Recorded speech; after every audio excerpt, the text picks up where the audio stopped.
Doctor, there are two questions in Kannada.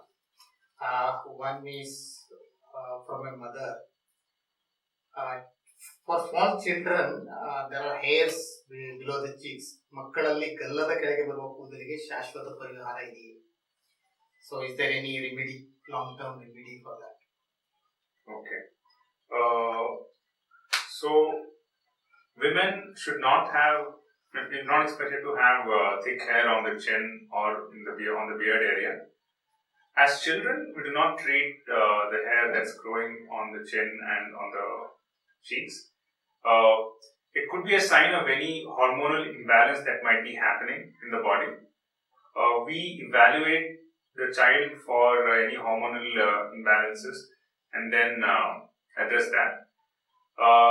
Once the child attains adulthood, and also when the hormones are normal or the issues of hormones have been addressed, we can try and treat the hair that is growing on the skin of the chin and the face. So, we have terminal hair and we have the vellus hair. So, terminal hair is the hair that is present on the scalp, the thick hair, and also this is what is present in the moustache area and in the beard area. This is not to be seen in women, that's totally unacceptable. So, the goal of the treatment would be to convert these terminal hair into vellus hair. Vellus hair is what we see on our hands, or also the fuzzy type of hair that's seen on the face of children, babies. So, how is it done? Well, there are certain lasers which are used. We have the long pulse Nd:YAG laser, and then there's the diode laser. In my clinic, I use the diode laser. So, the wavelength of this laser is absorbed by melanin, the pigment present in the melanocytes. These melanocytes are present around the hair follicles, hair bulb. They get heated up on absorbing this wavelength, and this causes the destruction of the stem cells of the hair follicle, and that's how we cause a reduction in the hair. So, the hair does not completely go away. The hair just becomes vellus from terminal. It becomes thin instead of being thick. It takes about 6 sessions, 4 weeks apart roughly, to get a 95% reduction in the amount of hair on the skin. Why does it take 6 sessions? It is because at any point in time, about 85% of the hair is in the growing phase. And it's only the growing hair which will respond to the treatment. And the remaining 15% is what we are trying to target in the rest of the sessions. So that's the reason it takes about 6 sessions. So is this permanent? Well, it's not permanent in the sense that no maintenance sessions will be required. After having caused a miniaturization of these hair follicles from terminal to vellus, the body's hormones will try and stimulate these hair follicles. So this can take anywhere between 1.5 to 2 years or even longer. So whenever one starts to notice that there is some thick hair developing on the skin which has already been treated, one can just get another maintenance session done. So that's about 6 sessions, 4 weeks apart, then one maintenance session done once in maybe 1.5 to 2 years. So that's how we manage hair on the face. Okay. So hair can be managed. Yes. So, but for childs, we have to check that for us. Yes, children we have to assess. We'll have to wait for them to become adults. And the same procedure can be done to even shave beards. My beard is permanently shaved for men. So that I don't have to shave every day. So the moment it grows out, it's fairly shaved. Oh, okay. Yeah, nowadays this has become a trend, doctor, because looking at Yash and all, yes. The beard growing, and I think shaping the hair, beard will give a personality enhancement of. So yes, because some people have hair all the way up till here, men, so we can just bring it down till here. Okay. You can give a perfect shape. Yes, perfect shape. Okay. And the thing is, men's beard, responds very well to treatment. The reason is they have thick hair all over, and thick hair means more melanin to absorb all of this energy that's given through laser devices. Thinner hair is more difficult to treat because less melanin, so we have to use higher laser energies to treat. So it's a little tricky. The reason is it's always safe to use lower amount of laser energy because melanin, the pigment, is present both in the hair and also in the skin. So when we start increasing the energy of the laser, it becomes a little tricky because you also need to prevent burning the skin. So of course, all the lasers come with a very, very good cooling tips as well. It's almost freezing there when you touch the laser device. Okay. So equipments are very, very sophisticated. Yes. Thank you, doctor. Our next question is, ನನಗೆ ಒಣಚರ್ಮ ಇದೆ, ತುಂಬಾ ಬಿರುಕು ಬಿಡುತ್ತದೆ, ಪರಿಹಾರ ತಿಳಿಸಿ. Means he has dry skin and it cracks. So anything you would like to suggest? Okay. She's not mentioned the area which is involved. So if it is just generalized dryness of the skin, this begins to happen at a very early age for a lot of people. Maybe as early as in their teenage years, but in a lot of people in the mid-20s itself, one starts to notice that their skin is becoming dry. It means that the skin's ability to retain moisture keeps dropping. So, of course, just like I mentioned for managing atopic eczema, one must just keep applying good moisturizing lotions every 4 to 6 hours as and when the skin gets dry. But the patient is also mentioning cracks. If it is she's talking about the cracks on the skin or everywhere else, it's just to be managed with moisturizers. But if she's talking about cracks on the palms, it could, if it's on the palms, then it could be because she's having hand dermatitis. So this happens because of coming in contact with detergents. So detergents, they are very good at dissolving ceramides, which are present on the outer layers of any cell membrane of any living organism, including viruses, which is why washing hands is recommended. Soap can kill even the coronavirus. So the same soap, detergent, can also destroy the uppermost protective layer of the skin. So the barrier function of the skin of the palms would be lost. That would allow for it to be able to interact with the environmental molecules and then develop an allergic reaction, and that is known as hand dermatitis. So how does one prevent it? Well, she will have to avoid coming in contact with detergents. If that is not possible, I would suggest that she start wearing gloves. The gloves that she has to wear will not be the ones that doctors wear, not the surgical gloves. Gloves made up of transparent plastic covers, we call them vinyl gloves. They're one of the safest gloves to wear. Apart from that, we have silicone gloves, and also these purple color gloves called nitride gloves can be worn whenever she has to come in contact with any detergents. Okay, I think many ladies may need it, because I see even when I was washing my clothes and all, my hand used to get cracked. Yeah, now it's become an epidemic, secondary to the pandemic, because everybody's washing his or her own dishes. So this is like a secondary epidemic because of the pandemic and eczema. Doctor, when I visited your clinic, I could see that you have very, very sophisticated equipment. So would you like to say something on those? Yes. So I practice at Tulsi, the skin clinic in Kengeri satellite town. The clinic has been here for the past 2 years. It is named after my late mother. I would like to thank the people in Kengeri satellite town for giving me support and also encouraging me to continue with my practice here full time. I am a product of Bangalore Medical College and Research Institute. I did both my MBBS and Masters in Dermatology from Bangalore Medical College. It's one of the most difficult medical institutions to get into in India, so I've been blessed that way as well. At my clinic, I practice both clinical dermatology and cosmetic dermatology. Clinical dermatology is any problem with the skin, hair and nails, and cosmetic dermatology is just to make people look good. So apart from Bangalore Medical College, where I got my experience with respect to clinical dermatology from, based on a vast number of rare cases, common cases that I've seen in my medical college, because it's a government college. And I also have good experience in cosmetology from my experience from working at Kaya Skin Clinic, the chain of skin clinics. It's pan-India and also international now. So the services that are offered at my clinic, well, for the hair, there is PRP therapy. PRP is platelet-rich plasma therapy. It is basically separating platelets from the patient's own blood, activating them, and then injecting them into the scalp of the patient. So how is this useful? Well, platelets are the cells which are responsible for the healing of any wound on the body. They rush to any wound the moment you have a cut, and they release a lot of growth factors and healing factors, causing a new skin to develop.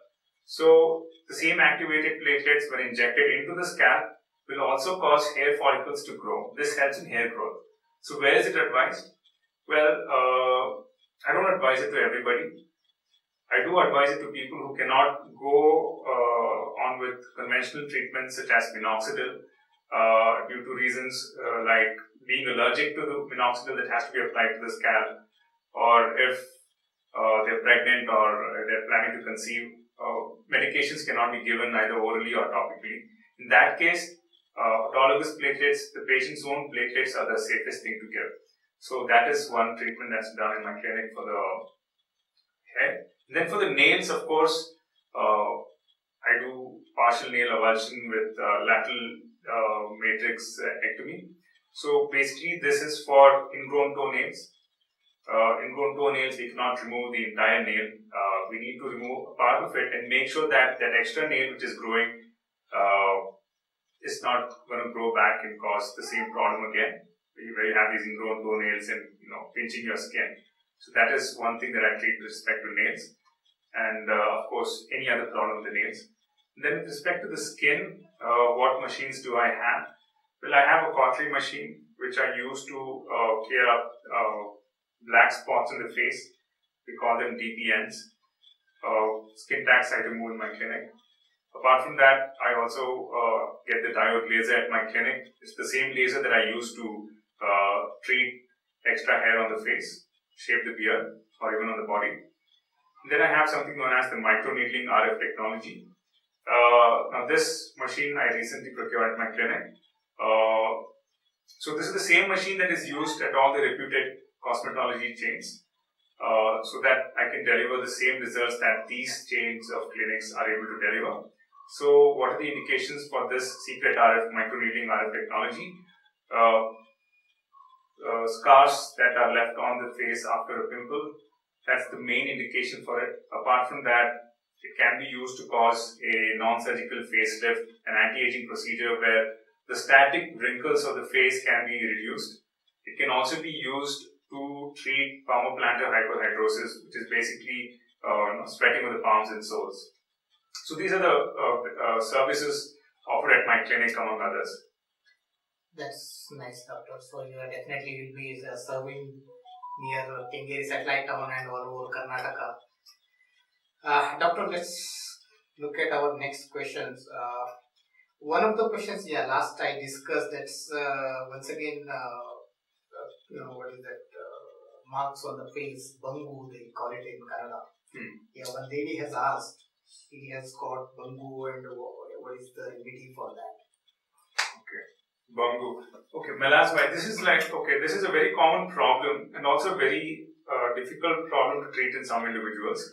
And in a lot of individuals, we do see that this resolves completely on its own after about having existed for 20 to 25 years. So what is exactly happening in Melasma or Bangu? Well, the melanin producing cells, the melanocytes, only of the face are stimulated to a large extent. And this happens in genetically predisposed individuals, which means that an individual has a genetic makeup that makes this person develop this. It does not mean that the person's mother or father must have this. May have it, but not necessary. It's not hereditary, but it is genetic. So what's happening is these cells are very easily stimulated. And what stimulates these pigment-producing cells on the face?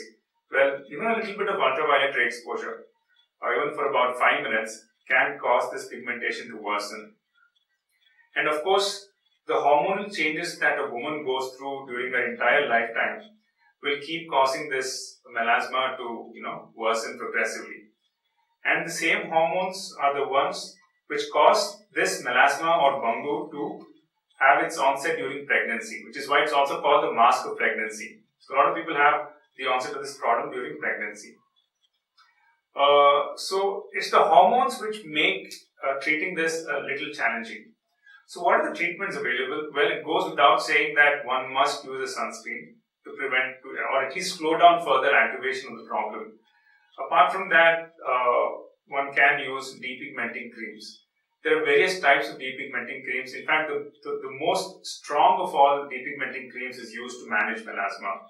People use hydroquinone, people use tretinoin, and on top of that, people use steroids also to treat this. But since we are talking about it, there are a lot of over-the-counter medications available, which are just dispensed by the pharmacist. Bangu so you get these triple combinations, all these light creams, Go Light, Mela Light. So all of these are steroid-based creams. So they give very quick results. But what are the side effects associated with these creams? Progressively, these steroids cause a thinning of the skin. The uppermost layer of the skin keeps getting thin. It becomes so thin that after a point, the blood vessels will be visible through the skin. And that is not reversible. And that's when I see these patients. So it becomes a 6 to 8 month long treatment for me to correct it. And they become addicted to it, not psychologically but physically. They cannot stop using this cream. Because the moment they stop using these creams, they will have acne breakouts. They would have never had acne in their entire lives. But the moment they stop these steroid creams, they develop acne. So, no matter how bad your melasma is, don't use any of these steroid creams that are available over the counter, because at the end of the day, melasma, if it's there, you can just use a concealer and at least deal with it. So, that's just one caveat that I wanted to share. So, what can be done for melasma? We can use depigmenting creams. Sunscreens must be used, that goes without saying. Usually, this is not sufficient. So, there is another medication that's being given. It's known as tranexamic acid. Now, this tablet medication is used to treat excessive bleeding during menstrual periods for women. And it is given at a very high dosage for this purpose, for the management of heavy menstrual bleeds. So, it was observed in these women that their melasma was clearing up. And then it was incorporated into our dermatology practice. And we give it at a very low dosage for about 6 months. And this is one of the best treatments for melasma. It doesn't work for everybody, for whoever, but for those it does work, it works very well. But if tranexamic acid is not working, we will have to resort to just using sunscreens and using probably concealers to conceal the melasma. Well, can we use lasers? Well, again, lasers are not the best treatment for melasma. Lasers have their use for other types of pigmentation, but melasma is not best treated by lasers. Okay, that's nice, doctor. You have told what should not be done, because that's very important, and also what can be done. Thank you, doctor. Our next question is related to psoriasis. When I was young, I never heard of psoriasis. Nowadays, we are hearing it. It has become more common, doctor. And person who has shared pictures also. He's having psoriasis for 5 years, and earlier with cream it used to subside. Now even with creams it's not going. I think past few months, and now it has started spreading to his thighs and all. Okay. So he's asking what he should be doing for this. Okay. Fine. So psoriasis. The exact cause for psoriasis is not known. What causes it is not known. Some studies say it could be because of genetic predisposition. Some studies attribute it to environmental factors, but basically it's multifactorial. The exact cause is not exactly known. But what is known is what exactly is happening in psoriasis. So to simplify it takes about 4 weeks or a little longer than that for new skin cells to get produced at the bottom of the epidermis and to reach to the outermost layer of the skin and then to get shed off. This happens very gradually and it is not noticed. In all the psoriasis lesions on the body, this entire process, which happens over 4 weeks or so, is happening over just 72 hours, just 3 days, which is why we see a lot of this powdery substance getting discharged from the normal skin and a lot of thickening of the skin on the palms and soles. So, we don't know what's causing it, but we do know what the triggers are in a person who has psoriasis. Because psoriasis is something that is going to stay with the person for life. There is no treatment for it. And it is very important for the person with psoriasis to accept it right away, that this is not going to be there for life. It's not going to get cured. So at that point it becomes easier to manage it. So there are a few triggers. So what are the triggers? Dry skin.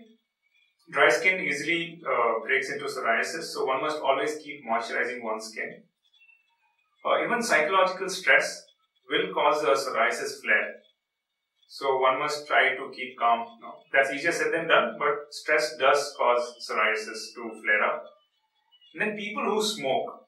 Now smoking is associated with more number of flares and a 20% higher intensity of psoriasis. So people who smoke should quit smoking right away, because that's not going to help with psoriasis at all. And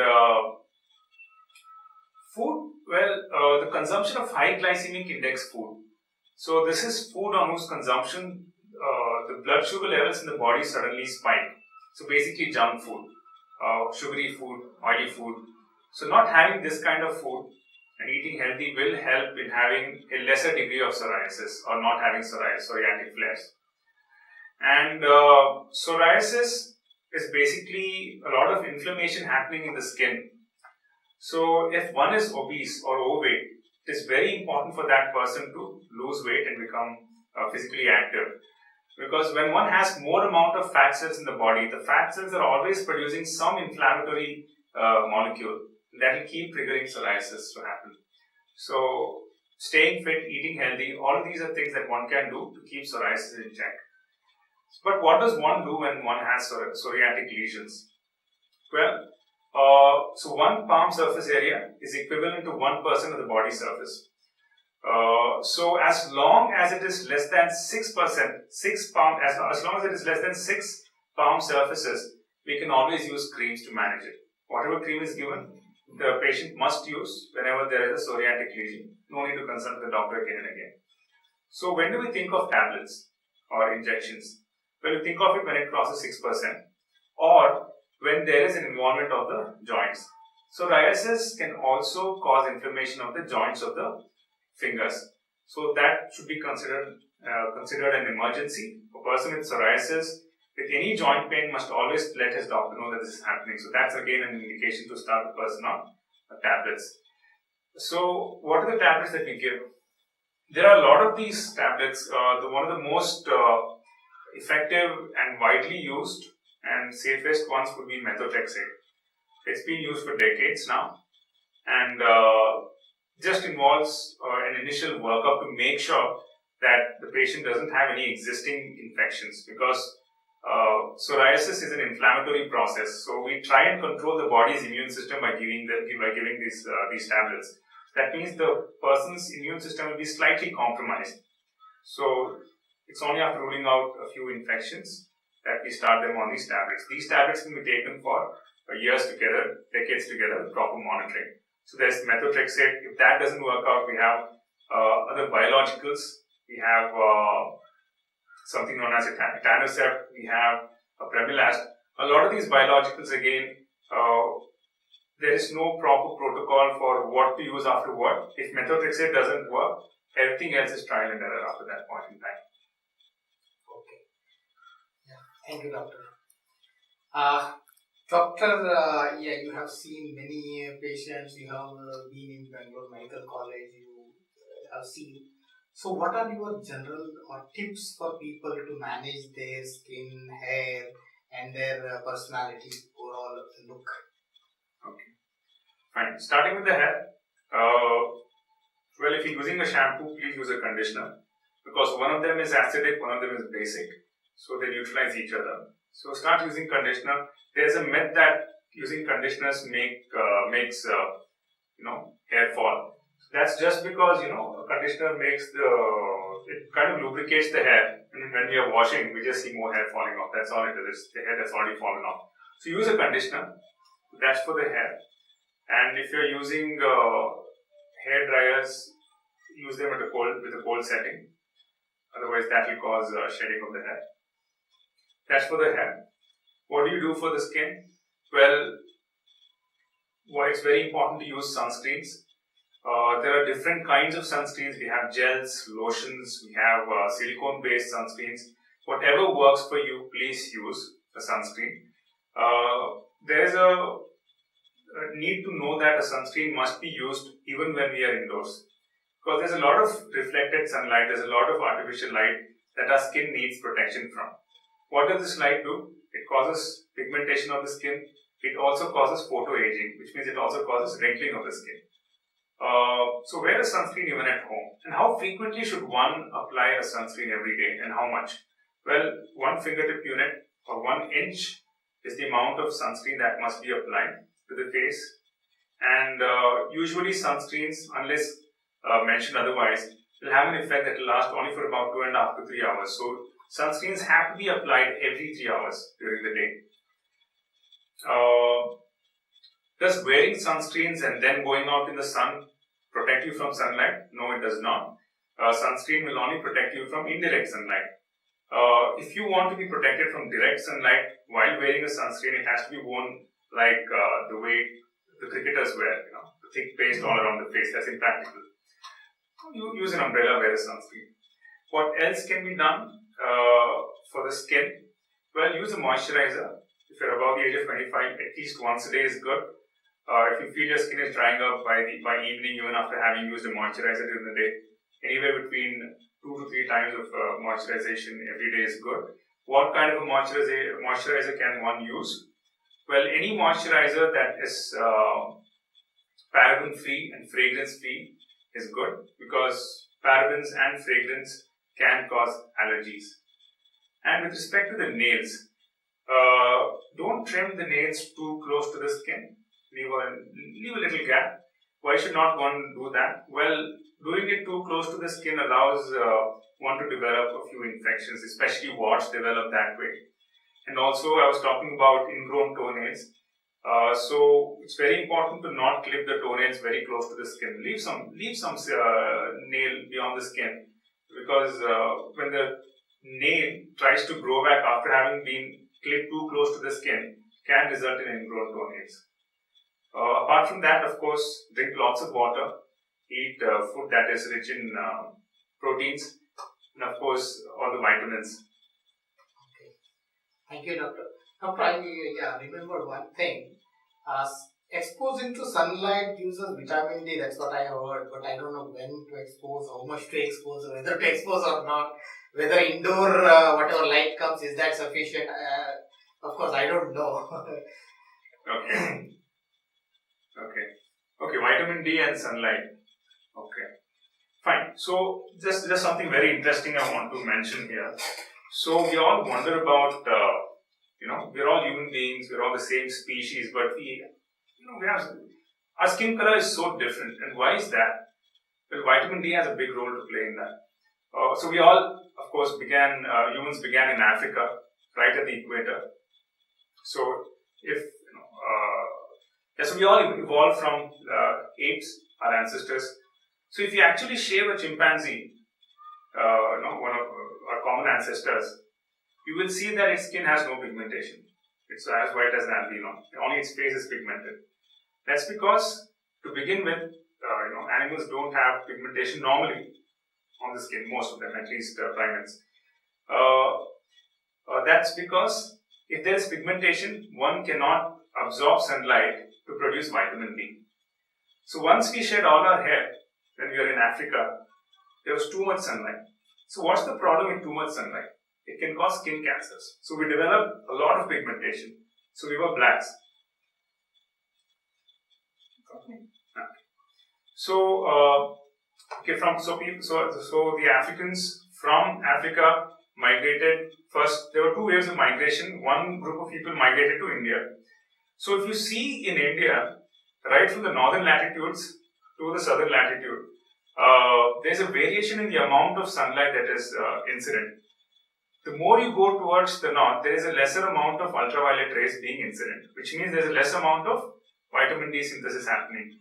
Which is why people living in northern latitudes, ethnically speaking, are lighter skinned. As you go towards the equator, you're darker skinned.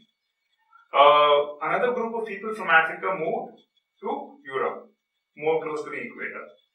So, the black skin again meant no vitamin D synthesis. Yeah. So another group of people migrated from Bihar to Australia. So when did this happen? This happened during the last ice age. During the ice age, we are all collected by land. All these land masses were connected because the oceans were frozen. There was a continuous land mass right from India till Australia. In fact, even now, when you check the genetic makeup of the Australian aboriginals, they resemble those of current day Biharis. So we have our own relatives living in Australia, the originals. Of course, when the ice age got over, the ocean separated all the land masses. So one group of people from India went there. Another group of people migrated from India, from the northern part of India to China. Again, they had to lose their pigmentation because they're going north in the northern direction. And from China, they entered North America. Okay. And from North America, they came down to South America. So if you compare the North Americans and the South Americans, they have similar looking features. So the people in the Northern America, the actual Native Americans, are lighter skinned than the ones who are living in Southern America, because Southern America has the equator passing through it. So it's all because of vitamin D. Too much pigmentation means less vitamin D that's being produced. So a lot of Indians living in Europe, they have vitamin D deficiencies because of their skin color. Now, coming to the question of how much skin exposure must happen for one to have vitamin D production, this is never asked to me by my patients because they come with problems that they have because of sun exposure. Sun exposure is good for vitamin D production, but it also causes tanning. So my advice is always, avoid sun exposure.